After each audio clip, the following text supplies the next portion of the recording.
Alright, today we're going to be cleaning out these carburetors because I'm pretty sure they've got some junk in them. Car wasn't, really running that right. After I took the gas tank out, I went ahead and installed one of the new fuel lines that I had gotten that I didn't get to install. I'll show you that in a bit, but I did have a fuel filter that I had installed after I took out the gas tank the first time. And, I thought I cleaned the gas tank out pretty well, but this stuff came out of the fuel filter and the line that goes in between the gas tank and the engine. So the fuel tank to the engine line, a bunch of this stuff came out of there, and there's like a bunch of little particles. I'm sure it's like rust from the inside of the tank. So I definitely will be getting a new tank, and I went ahead and cleaned out that line as best as I could.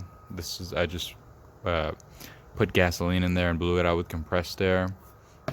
But now I'm just going to clean the carburetors out, and we're going to go ahead and check float levels and such, clearances. Got my feeler gauges right here, and I've got the little book that'll help me go along with this. So yeah. Now, just to clear up any confusion, the line I was talking about that I replaced was this one right here. The fuel filter used to be over there, but because of this line, I did have to take it out.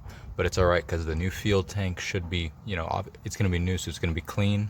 So I'm not going to need a fuel filter anymore. And the little filter on the fuel sending unit should be enough. But as you can see, I did have to bend it a little bit, and I did bend it the right way with the fuel line bending thing. But yes, just this line was replaced. And I'm not sure why I got this stepped one, because they have one where it's just goes straight, but for some reason I thought this stepped one would be better, but it doesn't, or not for my application at least. It butts up against the carburetor, so I had to put this fuel line there. One other thing I forgot to mention is recently I just put in these new battery clamp terminal connectors. The old ones, as you can see, they were pretty ugly looking and corroded. And what is it? This was the negative terminal, and it was loose. So I went to go tighten it, and it just broke in half. So luckily I was able to get these at a pawn shop for $2, and they work pretty well. All right, I've got the top of this carburetor ready to come off. Let's see if the gasoline's dirty.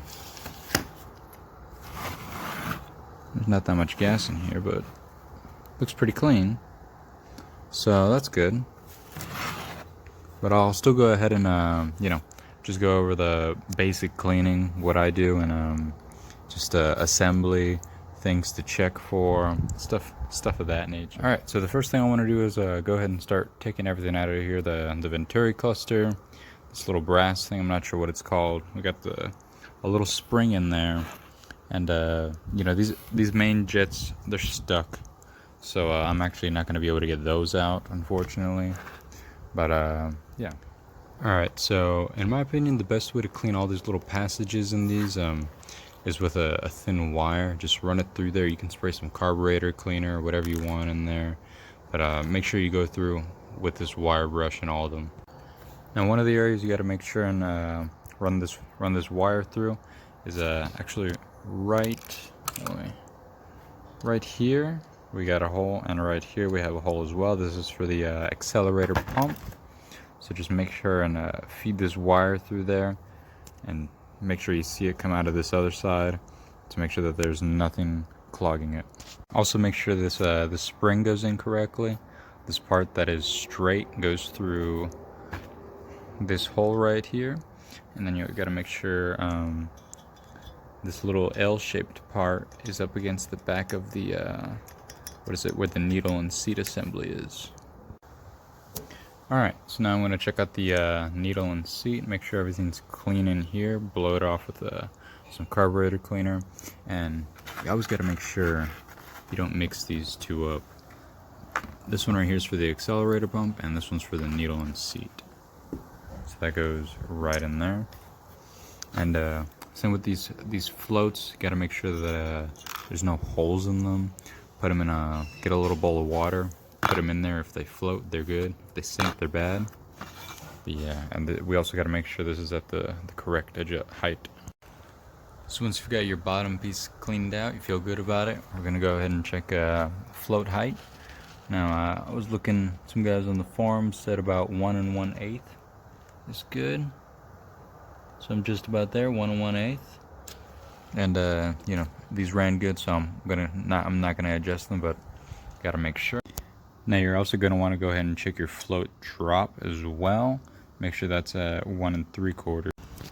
Another thing I want to check is the fast idle cam clearance. You gotta make sure whenever this this tang is on the second highest step, 78 thousandths of an inch.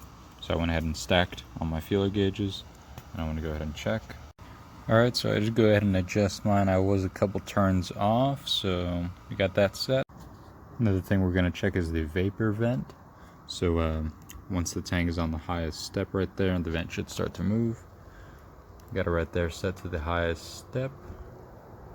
As you can see, vent moves. So we're good there. Now once you're putting this thing together, you want to make sure you put it together right. So I'll just show you around. I'm pretty confident that these are on right. Pretty sure I've double checked a good amount of times, but gotta make sure this linkage bends this way. This part is over this, and let's see what else. Over on this side, make sure you've got all the clips and everything. Also be a good idea to go ahead and check your filter element in here. This is they have a metal filter. Yeah, I know this is clean. I blew it out yesterday. Make sure there's no junk in there either. And make sure you have a gasket inside here, and on the outside of here. And another thing, make sure these go in the right way. They go in like this, not like this. So this side facing out like that. Alright, well, I'm going to go ahead and do the same thing to this other one. Hope this video was informative. Hopefully someone learned something from this, and hopefully it was entertaining. So see you in the next video when I'm gonna install the new gas tank. I'll order that today. And yeah, thank you for watching.